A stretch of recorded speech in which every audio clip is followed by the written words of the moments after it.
الحمد للہ وکفا والصلاة والسلام علی عباده الذین اصطفى خصوصاً علی افضلهم وخاتم النبیین محمد الامین وعلی آلہ وصحبہ اجمعین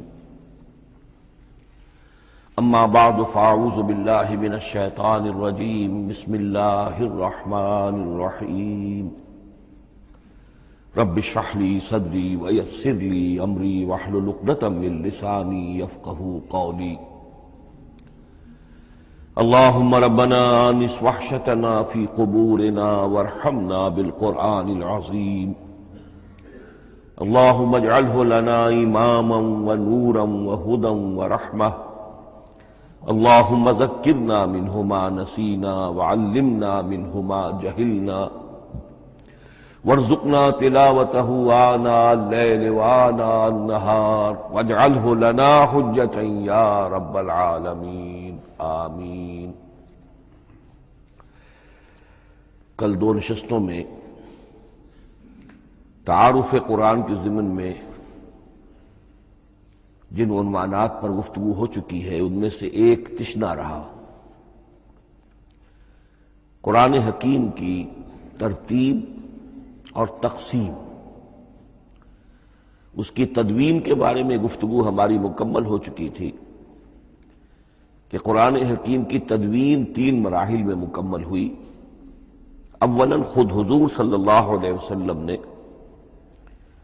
اللہ تعالی ہی کے حکم سے قرآن مجید کو مرتب کر دیا اور اس مرتب شکل میں امت کو منتقل کیا، ترتیب معین ہو چکی تھی، لیکن وہ کتابی شکل میں ما بین الدفترین جمع نہیں ہوا۔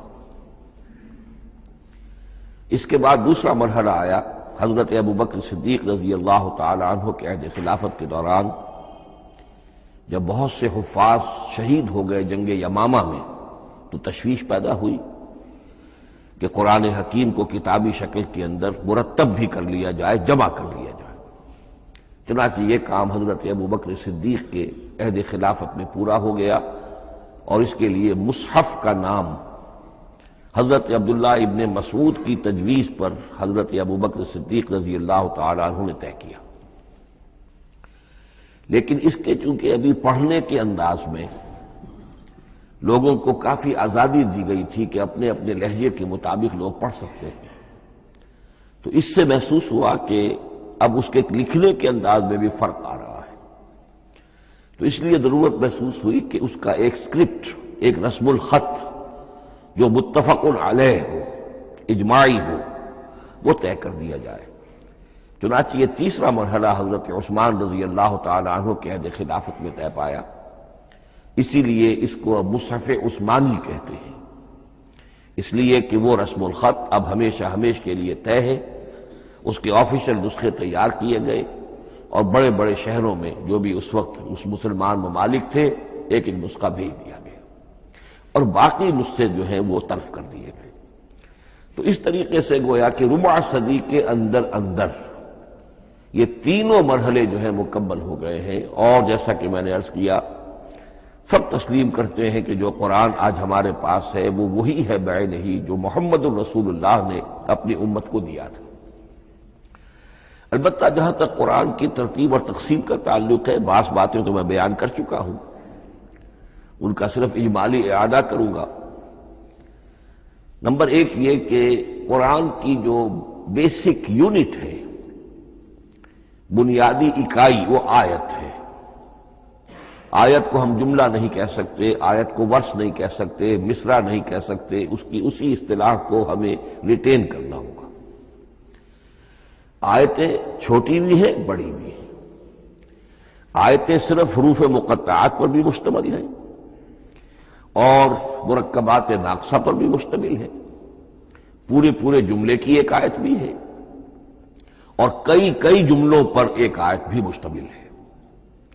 یہ تمام امور توقیفی ہیں، یعنی حضور صلی اللہ علیہ وسلم کے بتانے پر موقوف علیہ، ان میں کسی کے اجتہاد کو، کسی منطق، کسی گرامر، کسی نحو، کسی بیان کے کسی اصول کو کوئی دخل نہیں۔ جہاں تک آیتوں کی تعداد کا تعلق ہے وہ مختلف فی ہے، وہ اتفاقی نہیں ہے، اس لیے کہ 6,500 کے لگ بھگ آیات ہیں۔ فرق کیوں ہے؟ ایک بڑا فرق تو اس وجہ سے واقع ہو جاتا ہے کہ تمام سورتوں کے آغاز میں جو آیت بسم اللہ لکھی ہوئی ہے اس کے ضمن میں ایک اختلاف ہے کہ آیا ہر مرتبہ اس آیت کو کاؤنٹ کیا جائے یا نہ کیا جائے۔ صرف ایک سورت ہے سورہ توبہ جس کے شروع میں آیت بسم اللہ نہیں ہے، باقی 113 سورتوں کے آغاز میں بسم اللہ لکھی ہوئی ہے۔ تو بعض حضرات اس کو سمجھتے ہیں کہ یہ کاؤنٹ نہیں کی جائے گی، بلکہ یہ تو در حقیقت صرف سورتوں کے درمیان فصل اور فرق قائم کرنے کے لیے یہ آیت بسم اللہ لکھ دی گئی ہے۔ تو آپ سمجھیے کہ جو اس پہ اختلاف ہوگا تو 113 کی عدد کا فرق تو اسی سے واقع ہو جائے گا۔ بعض اور مقامات پر بھی آیات کی تعداد میں قدر اختلاف ہے وہ روایات ہی کی بنیاد پر، کسی شخص کو خود یہ حق حاصل نہیں ہے کہ وہ اس میں کوئی فرق کر سکے، تبدیلی کر سکے۔ بہرحال 6,500 کے لگ بھگ آیات ہے قرآن حکیم کی۔ آیتیں مل جل کر سورتوں کی شکل میں ہیں، ان کی تعداد متفق علیہ ہے 114۔ سورت سور سے بنا ہے، سور کے معنی فصیل ہے، گویا کہ ہر سورت جو ہے وہ اللہ تعالیٰ کے علم، معرفت، حکمت کا ایک شہر ہے۔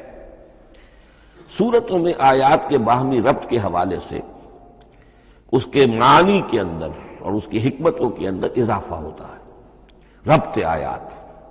اور جس طریقے سے کہ مختلف موتیوں کو پرو دیا جائے ایک دھاگے میں، اس سے ہار وجود میں آئے، جو ترتیب ہوگی موتیوں کی اس سے ان موتیوں کا حسن دوبالا ہو جائے گا۔ ایسے ہی معاملہ آیات قرآنیہ کا ہے کہ جو ایک سورت کے اندر ہیں اور ہر سورت کا ایک مرکزی مضمون یا عمود ہوتا ہے اور تمام آیتیں اس سے منطلق اور اس سے منسلک ہوتی ہیں۔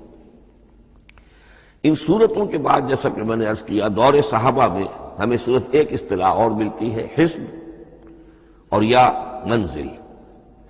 وہ اس سہولت کے لیے کہ اگر ایک ہفتے میں پورا قرآن ختم کرنا ہو، اس کی تلاوت مکمل کرنی ہو تو روزانہ ایک حزب پڑھ لیا جائے۔ یہ چونکہ دور صحابہ میں بھی مذکور ہے، لہذا اس میں ہم دیکھتے ہیں کہ اب حسن موجود ہے، یعنی یہ کہ نہ تو یہ قباحت ہے کہ سورتوں کو توڑا گیا ہو، بلکہ پوری صورتیں شامل ہیں۔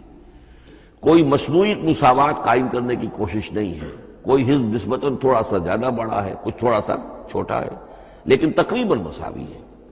خام خواہ کی کوئی مصنوعی مساوات قائم کرنے کی کوشش نہیں ہے۔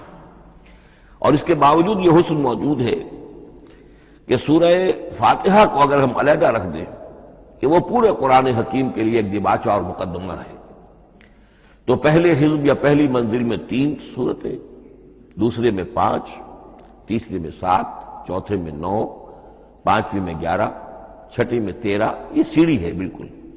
اور جو آخری حزب مفصل کہلاتا ہے، اس میں چونکہ آخری پارے میں آپ کو معلوم ہے چھوٹی چھوٹی سورتیں ہیں تو تعداد 65 ہے، وہ بھی جو آخری تعداد ہے 13 اس کا ملٹیپل ہے۔ بہرحال یہ حزب یہ بھی دور صحابہ میں اس کا تذکرہ ہمیں ملتا ہے۔ البتہ جو مزید تقسیم کی چیزیں ہمارے ہاں معروف ہیں وہ بات کی چیزیں ہیں۔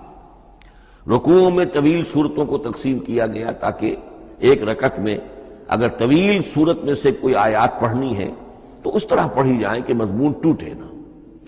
یہ حجاج ابن یوسف کے زمانے میں یہ کام ہوا ہے اور بڑے غور و فکر سے ہوا، اور واقعتاً محسوس ہوتا ہے کہ معنوی جو ربط اور تعلق ہے اس کو ملحوظ رکھا گیا ہے۔ لیکن جو دوسری تقسیم ہمارے ہاں معروف ہو گئی ہے وہ پاروں کی ہے۔ اول تو یہ معلوم نہیں کہ یہ تقسیم کب ہوئی، مجہول الزمان ہے یہ۔ نمبر 2 یہ کہ اس میں یہ زیادتی بھی نظر آتی ہے کہ سورتوں کی فصیلیں توڑ دی گئی ہیں، گویا کہ ایک مصنوعی مساوات قائم کرنے کے لیے کہ 30 دن میں اگر قرآن مجید ختم کرنا ہو ہر مہینے